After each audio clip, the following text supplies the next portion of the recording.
Hello everyone, नमस्कार मेरे प्यारे दोस्तों। मेरे भाई, इस वीडियो में हम बात करने वाले हैं इलेक्ट्रिक फील्ड और इलेक्ट्रिक फील्ड इंटेंसिटी के बारे में। कंप्लीट थ्योरेटिकल वीडियो है, इसमें क्वेश्चन प्रैक्टिस हम नहीं कर रहे, क्वेश्चन प्रैक्टिस एक साथ करेंगे। तो चलिए हम अपने टॉपिक की शुरुआत करते हैं इलेक्ट्रिक फील्ड से। अब सबसे पहला सा बात आता है मेरे भाई कि आखिर ये इलेक्ट्रिक फील्ड होता क्या है। इस बात को ऐसे समझिए, लेट अस सपोज ना हम एक चार्ज रख देते हैं प्लस क्यू यहाँ पे, ठीक है। यहाँ पे एक चार्ज रखा हुआ है प्लस क्यू। अब ये जो प्लस क्यू है ना, मान करके चलिए ये वाला जो चार्ज है प्लस क्यू, यह बड़ा सा चार्ज है, इसका मैग्नीट्यूड ज्यादा है, ठीक है। यह बड़ा सा चार्ज है और इसके आसपास ना हम कुछ छोटे छोटे चार्ज रख करके देखते हैं कि आखिर हो क्या रहा है। मान लीजिए यहाँ पे छोटा सा प्लस क्यू चार्ज हमने रख दिया, या हमने यहाँ पे छोटा सा प्लस क्यू चार्ज रख दिया, या हमने यहाँ कहीं पे छोटा सा प्लस क्यू चार्ज रख दिया।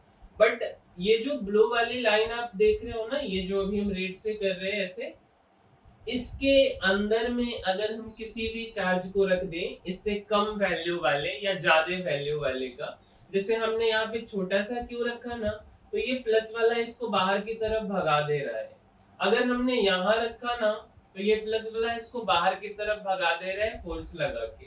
अगर हम यहाँ भी रखते हैं तो ये प्लस क्यू इसको भगा देता है फोर्स लगा करके। अगर हम यहाँ पे माइनस क्यू रख दें छोटा सा, तो इसको ये अपनी तरफ खींच लेता है। लेकिन अगर हम इस प्लस क्यू को ना इस सर्कल के बाहर रख देना, कोई फर्क नहीं पड़ता है, बिल्कुल फोर्स जीरो हो जाता है। या अगर हम माइनस क्यू को यहाँ रख दे, कोई फर्क नहीं पड़ता, इसका फोर्स से कोई लेना देना नहीं। सिंपल भाषा में बोला जाए कि एक चार्ज के आसपास का क्षेत्र, जहां पर ना अगर हम किसी दूसरे चार्ज को रखेंगे ना, तो उस पे कुछ ना कुछ प्रभाव डालेगा। अगर सेम नेचर का है तो धक्का देके बाहर निकाल देगा, मतलब रिपेल कर देगा। अगर वह अपोजिट नेचर का है तो उसको अपनी तरफ खींच लेगा, अट्रैक्ट कर लेगा।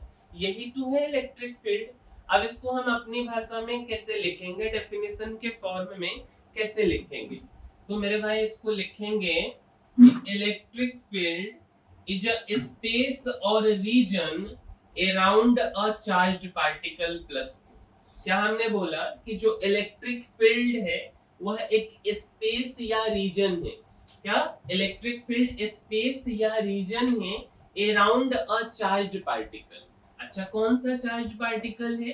तो प्लस क्यू वाला चार्ज पार्टिकल है, ठीक है।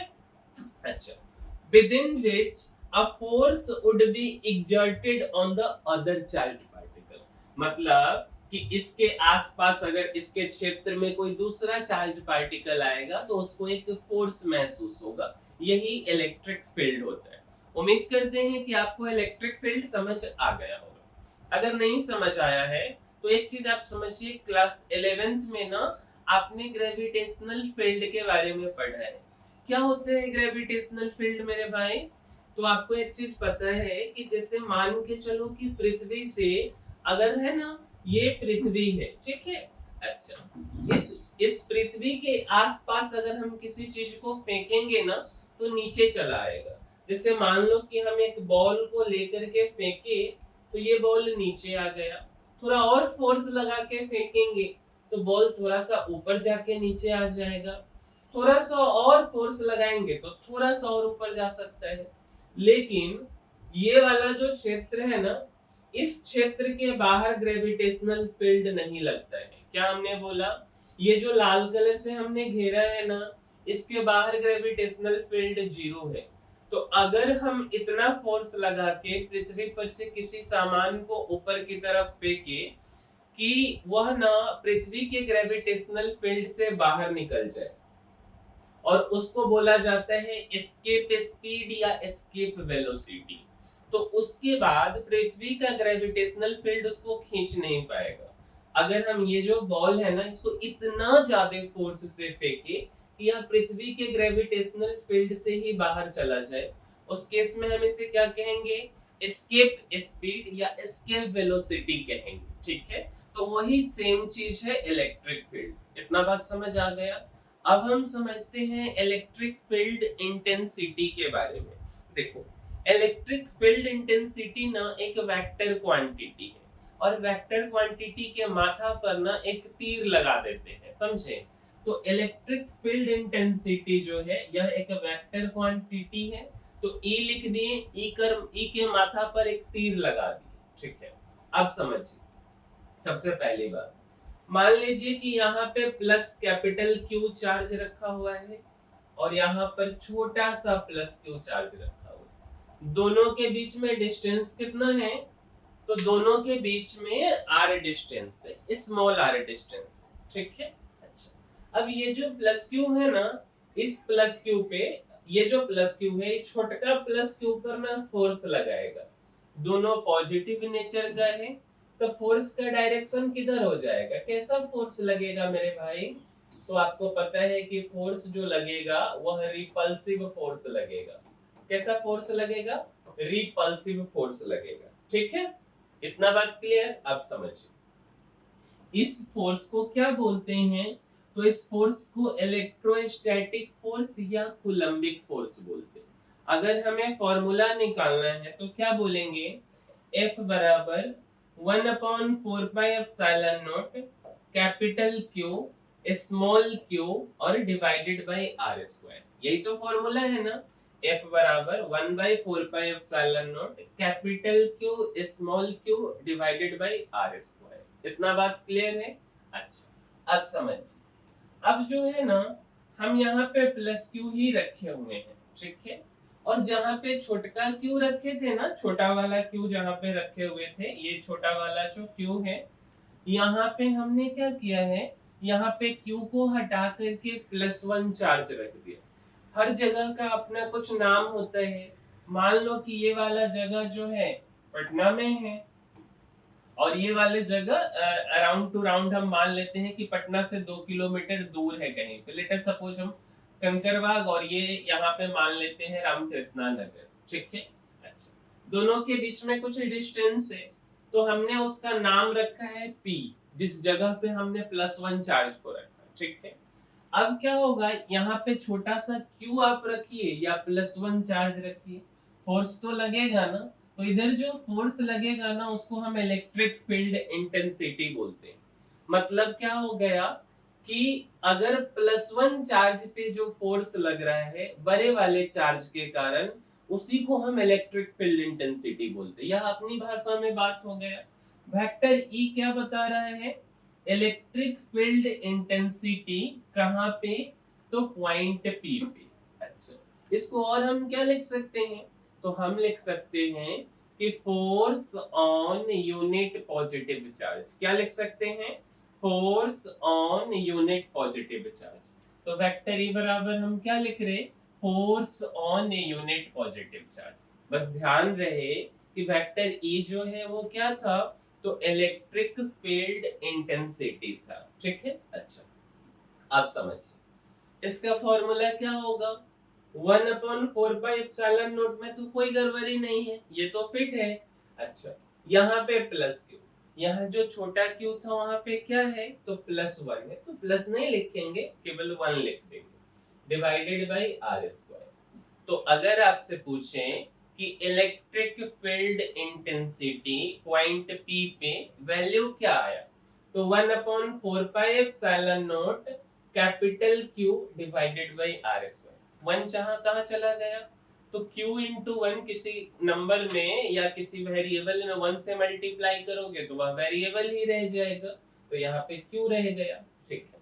इतना क्लियर? अच्छा, इलेक्ट्रिक फील्ड इंटेंसिटी जब हम आगे पढ़ेंगे अगले चैप्टर में, तो बोला जाता है फोर्स पर यूनिट चार्ज भी होता है। कैसे होता है? यहाँ से भी आप निकाल सकते हैं ना, देखो। तो इलेक्ट्रिक फील्ड इंटेंसिटी बराबर फोर्स पर यूनिट चार्ज। अगर हम 2 चार्ज रख दें तो यहाँ पे क्या है, यहाँ जो स्मॉल क्यू है उससे वह कैंसिल हो जाता, और थोड़ा सा हम अगले चैप्टर में बताएंगे, ठीक है। तो इलेक्ट्रिक फील्ड इंटेंसिटी का एक फॉर्मूला ये मिल गया। दूसरा क्या मिला? इलेक्ट्रिक फील्ड इंटेंसिटी बराबर फोर्स पर यूनिट चार्ज। और तीसरा क्या होता है? तो पोटेंशियल पर यूनिट लेंथ भी होता है। पोटेंशियल को भी से रिप्रेजेंट करते हैं और लेंथ को एल से, ठीक है। अच्छा, तो इलेक्ट्रिक फील्ड इंटेंसिटी E बराबर हम क्या क्या लिख सकते हैं, तो फोर्स पर यूनिट चार्ज, और क्या लिख सकते हैं, force on unit positive charge, ये भी लिख सकते हैं। या हम क्या लिख सकते हैं, तो पोटेंशियल पर यूनिट लेंथ भी लिख सकते हैं। क्या इतना बात क्लियर है? अच्छा, अब समझिए, आगे बढ़ते हैं। अब आप इलेक्ट्रिक फील्ड इंटेंसिटी तो आप पढ़ लिए हैं, ठीक है। अब बात आता है कि इलेक्ट्रिक फील्ड इंटेंसिटी का यूनिट क्या होगा, कुछ ना कुछ तो इसका यूनिट होगा ना, तो क्या होगा समझिए। इलेक्ट्रिक फील्ड इंटेंसिटी के बारे में आप दो तीन बात पढ़े। पहला बात आप क्या पढ़े हैं मेरे भाई, तो electric field intensity at any point P बराबर आपने पढ़ा है 1/4 pi epsilon not capital Q divided by R square. दूसरा बात आपने क्या पढ़ा है इलेक्ट्रिक फील्ड इंटेंसिटी P, तो आपने पढ़ा है फोर्स और पर यूनिट चार्ज, ठीक है। अब आपके मन में एक सवाल भी होगा कि ये पर यूनिट चार्ज क्यों आ गया, हम बोले कि आगे बताएंगे बट यहीं पे बता देते हैं, समझिए। देखो आपको पता है ना कि फोर्स का फॉर्मूला क्या होता है, तो 1/4 pi epsilon not capital Q small q upon R square. अब नीचे में जो Q लिखा हुआ है ना, ठीक है, नीचे में जो Q लिखा हुआ है अगर हम यहाँ पे ऐसे लिख दें तो ये Q से Q कट जाएगा और ये electric field intensity at point P बन जाएगा, ठीक है। इसीलिए फोर्स पर यूनिट चार्ज बोला जाता है। तीसरा फॉर्मूला आप क्या पढ़े हैं, पोटेंशियल पर यूनिट लेंथ आपने पढ़ा है। तो electric field intensity at point P बराबर क्या हो जाएगा, तो V अपॉन L, मतलब पोटेंशियल पर यूनिट। इतना बात आपने पढ़ा, तो यही बात force per unit charge, potential per unit. इसको हम एक चीज और लिख सकते हैं, आपको अगर ध्यान हो तो पोटेंशियल बराबर क्या होता है, तो पोटेंशियल बराबर होता है potential energy per unit charge. Potential बराबर क्या होता है, तो potential energy per unit charge, ठीक है। तो पोटेंशियल भी बराबर potential energy U per unit charge Q, ठीक है। तो V की जगह पे potential energy U divided by Q into L लिख दी, ठीक है। अब यूनिट लिख लेते हैं, यहाँ से अगर लिखे तो न्यूटन, यहाँ से लिखे तो कूलम्ब, तो न्यूटन पर कूलम्ब। अगर हम यहाँ से लिखें तो पोटेंशियल का यूनिट वोल्ट, लेंथ का मीटर, तो वोल्ट पर मीटर बोल सकते। अगर हम यहाँ से लिखें तो पोटेंशियल एनर्जी का जूल और यहाँ चार्ज का कूलम्ब, लेंथ का मीटर। तो किसी भी फिजिकल मतलब किसी भी तरीके का अगर फॉर्मूला आता है तो हम यूनिट वाइज ना 2 3 4 लिख सकते हैं, कोई गड़बड़ी नहीं है, लेकिन डायमेंशन उसका एक ही होगा। अब हम फॉर्मूला कैसे लगाते हैं, कौन से फॉर्मूला लगाते हैं, उस हिसाब से यूनिट बदल सकता है, तो इसको ध्यान में रखिएगा। तो अगला हमारा टॉपिक है कि इलेक्ट्रिक फील्ड इंटेंसिटी का डायमेंशन क्या होता है। किसी से भी निकालिएगा ना डायमेंशन एक ही आएगा। जैसे फोर्स का mlt-k2 होता है और Q का at लिखा जाता है, तो mlt-2 डिवाइडेड बाय at।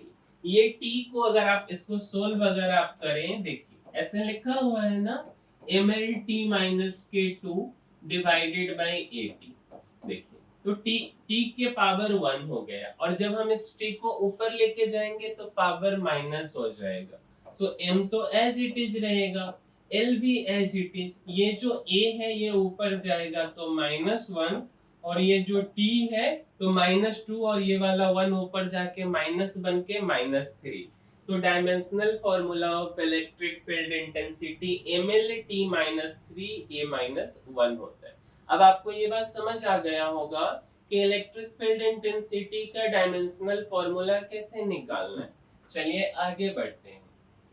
अगला है कि वेक्टर E जो है ना, इलेक्ट्रिक फील्ड इंटेंसिटी, हमने आपको पहले ही बताया कि इलेक्ट्रिक फील्ड इंटेंसिटी कैसा क्वांटिटी है, तो यह एक वेक्टर क्वांटिटी है। क्या यह बात क्लियर है? अच्छा, तो इलेक्ट्रिक फील्ड इंटेंसिटी जहां लिखा है मतलब कि यह एक वेक्टर क्वांटिटी।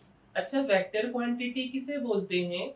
तो वेक्टर क्वांटिटी उसे बोला जाता है जिसके पास मैग्नीट्यूड भी होता है और साथ साथ में डायरेक्शन भी होता है। क्लियर? तो हमने यहाँ पे लिख दिया मैग्नीट्यूड एंड डायरेक्शन।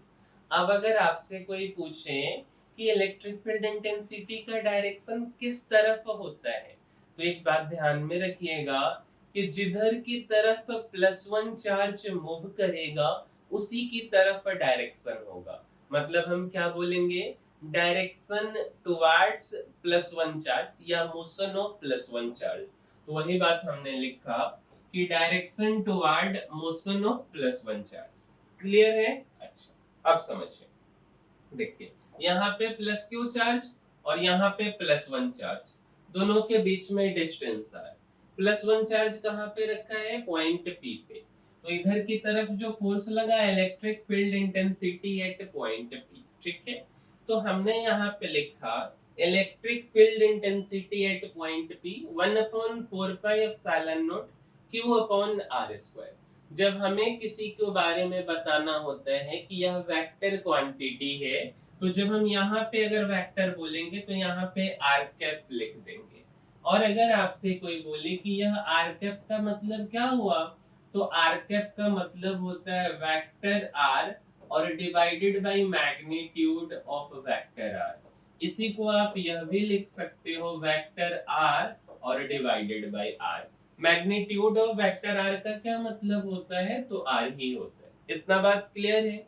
तो अगर हम यहाँ पे लिख दें इसके जगह पे वेक्टर आर और डिवाइडेड बाय आर, नीचे में आर स्क्वायर है ना और यहाँ पे आर है, तो अगर आपसे बोले कि आर स्क्वायर इंटू आर क्या होगा, तो यह आर क्यूब हो जाएगा। ठीक है, तो electric field intensity at point P जो कि एक वेक्टर क्वांटिटी है, बराबर Q divided by 4πε0 r cube, और ये वेक्टर r बच गया तो यहाँ पे वेक्टर r। तो वेक्टर फॉर्म में इसका फॉर्मूला ये होता है। अब एक चीज आता है, क्या आता है? डायरेक्शन निकालना। तो direction of electric field intensity समझिए कि डायरेक्शन किधर की तरफ होगा। तो मेरे भाई direction of electric field intensity is along the motion of +1 और यूनिट पॉजिटिव चार्ज। हमने क्या बोला आपको कि इलेक्ट्रिक फील्ड इंटेंसिटी का डायरेक्शन किधर होगा? तो जिधर +1 चार्ज मूव करेगा, जिधर +1 चार्ज का मोशन होगा, यही बात बोला ना। तो देखिए, तो हम एक एग्जांपल ले रहे हैं। सबसे पहला यह एग्जांपल है पैरेलल प्लेट कैपेसिटर का। ठीक है, कैपेसिटर जो कि पंखा में लगा होता है और फिर इलेक्ट्रॉनिक डिवाइसेज में लगा होता है। अलग अलग टाइप्स होता है, जैसे सिलिंड्रिकल कैपेसिटर होता है, स्फेरिकल होता है, पैरेलल प्लेट होता है ना। तो हम फिलहाल बात कर रहे हैं पैरेलल प्लेट कैपेसिटर। अब पैरेलल प्लेट कैपेसिटर मतलब ये वाला जो आप साइड देख रहे हो ना, इधर की तरफ प्लस चार्ज है और ये वाला जो आप साइड देख रहे हो इधर की तरफ माइनस का चार्ज है। आपको कुछ भी नहीं करना है, अपने मन से किसी भी जगह पर +1 चार्ज को रख लेना है। अब आप देखिए कि ये +1 चार्ज इधर की तरफ मूव करेगा कि इधर की तरफ, मतलब +1 चार्ज प्लस वाले की तरफ जाएगा कि माइनस वाले की तरफ। आप बोलेंगे स्वाभाविक बात है कि माइनस वाले की तरफ जाएगा। तो जिधर +1 चार्ज गया उधर इलेक्ट्रिक फील्ड इंटेंसिटी, तो इलेक्ट्रिक फील्ड इंटेंसिटी का भी डायरेक्शन इधर की तरफ। और हर एक केस में जब भी आपसे पूछे इलेक्ट्रिक फील्ड इंटेंसिटी निकालने के बारे में, आपको +1 चार्ज रख करके चेक कर लेना है। ठीक है, जिससे मान लीजिए हम ना पैरेलल प्लेट कैपेसिटर को घुमा दिए, इधर प्लस चार्ज रख दिए और इधर माइनस चार्ज रख दिए। कुछ नहीं करना है, यहाँ +1 चार्ज रखे, किधर जाएगा +1? इधर की तरफ, तो इलेक्ट्रिक फील्ड इंटेंसिटी भी इधर की तरफ। क्लियर? अच्छा, और समझिए, लेट अस सपोज एक पैरेलल प्लेट कैपेसिटर को हम ना वर्टिकल ना रख के हॉरिजॉन्टल रख दी। यहाँ ये वाले लाइन पे प्लस है, ये वाले लाइन पे माइनस है। कुछ नहीं करना, यहाँ +1 चार्ज रख लीजिए। अब ये +1 को इधर नीचे की तरफ आएगा तो इलेक्ट्रिक फील्ड इंटेंसिटी भी नीचे की तरफ। अच्छा, अब मान लीजिए कि ये माइनस को ऊपर प्लस को नीचे कर दी। अब क्या होगा? कोई बात नहीं, +1 इधर रख लीजिए। अब ये प्लस माइनस वाला अपनी तरफ खींचेगा तो इलेक्ट्रिक फील्ड इंटेंसिटी इधर की तरफ, बस ये बात है, ठीक है। और समझिए, देखिए मान लीजिए कि इलेक्ट्रिक फील्ड इंटेंसिटी का डायरेक्शन इधर है और एक पॉइंट चार्ज है, उस पे +q चार्ज रखा हुआ है और उसका मास m है, ठीक है। अच्छा, अब इलेक्ट्रिक फील्ड इंटेंसिटी इधर है, फोर्स इधर की तरफ लग रहा है, एक्स एक्सिस की तरफ। आपको पता होगा कि जिस दिशा में फोर्स लगता है उसी दिशा में एक्सेलरेशन होता है, तो एक्सेलरेशन भी इधर की तरफ। अच्छा, सेम डायरेक्शन में फोर्स है, सेम डायरेक्शन में electric field intensity, same direction में एक्सेलरेशन है। मतलब क्या हुआ कि जो स्पीड होगा यह चार्ज का वह इंक्रीज करेगा समय के साथ में, किस दिशा में, एक्स एक्सिस की दिशा में। और आपको पता है कि F बराबर क्या फॉर्मूला होता है, तो Q इंटू E होता है। तो वेक्टर F बराबर Q इंटू वेक्टर E, क्योंकि फोर्स भी एक वेक्टर क्वांटिटी है और इलेक्ट्रिक फील्ड भी एक वेक्टर क्वांटिटी। तो वेक्टर F बराबर +q इंटू में वेक्टर E। क्या यह बात समझ आ गया? अब समझिए, मान लीजिए कि हमने प्लस चार्ज के बारे में तो बात कर लिया ना, अब माइनस चार्ज के बारे में बात कर ले। मान लो कि ये -q चार्ज है और इलेक्ट्रिक फील्ड इंटेंसिटी का डायरेक्शन इधर है। तो आप पढ़ते ना, क्या पढ़ते हो आप कि F बराबर +qa, और माइनस चार्ज के केस में बोलते हो कि F बराबर माइनस में QE। मतलब ये जो माइनस साइन है यह फोर्स के दिशा को बदल देगा। तो इलेक्ट्रिक फील्ड इंटेंसिटी इधर की तरफ बट फोर्स इधर। और आपको पता है जिस दिशा में फोर्स लगता है उसी दिशा में एक्सेलरेशन होता है, तो एक्सेलरेशन का भी दिशा ये होगा। तो फोर्स बराबर क्या आ जाएगा, तो -q इंटू में वेक्टर E। क्या यह बात क्लियर है? अच्छा, अब इस बात का क्या मतलब हुआ, इस बात का मतलब हम एक छोटे से एग्जांपल से समझाते हैं। लेट अस सपोज जैसे हमने +q चार्ज रखा था ना, यहाँ पे हम H+ रख देते, ठीक है। अब प्रोटॉन मान लीजिए सिंपल भाषा में, ठीक है। इलेक्ट्रिक फील्ड इंटेंसिटी इधर की तरफ, फोर्स भी इधर की तरफ, एक्सेलरेशन भी इधर की तरफ। मतलब जो प्रोटॉन का स्पीड है वह एक्स एक्सिस की तरफ इंक्रीज करेगा समय के हिसाब से। वही बात हमने लिखा कि speed of proton will increases with time along x axis. कुछ है नहीं, जो हमने पहले बताया है उसी को लिखा है। और F वेक्टर F बराबर प्रोटॉन था तो +E इंटू में वेक्टर E। अच्छा, अब समझिए, मान लीजिए प्रोटॉन के जगह पे इलेक्ट्रॉन, इलेक्ट्रॉन का रिप्रेजेंटेशन E0-1। अब इसको अगर हम इलेक्ट्रिक फील्ड इंटेंसिटी के दिशा में फेंके, मतलब इलेक्ट्रॉन को अगर हम इलेक्ट्रिक फील्ड इंटेंसिटी की दिशा में फेंके तो ये क्या होगा मेरे भाई, इलेक्ट्रॉन एक नेगेटिव चार्ज है, भले आप फेंक दीजिए बट तभी तक जाएगा जब तक कि आपका फोर्स 0 ना हो जाए। धीरे धीरे वो स्लो होते होते अपोजिट दिशा में आएगा, मतलब हम उसको बोलते हैं रिटार्डेशन, ठीक है। क्यों? क्योंकि है तो इलेक्ट्रॉन बट इलेक्ट्रॉन का फोर्स पता है आपको इधर लगेगा तो एक्सेलरेशन भी इधर होगा, तो आप फेंके तो इधर जरूर है बट वह कुछ समय के बाद उसका स्पीड घटते जाएगा, रिटार्ड करते जाएगा। फॉर्मूला F बराबर -E इंटू वेक्टर E।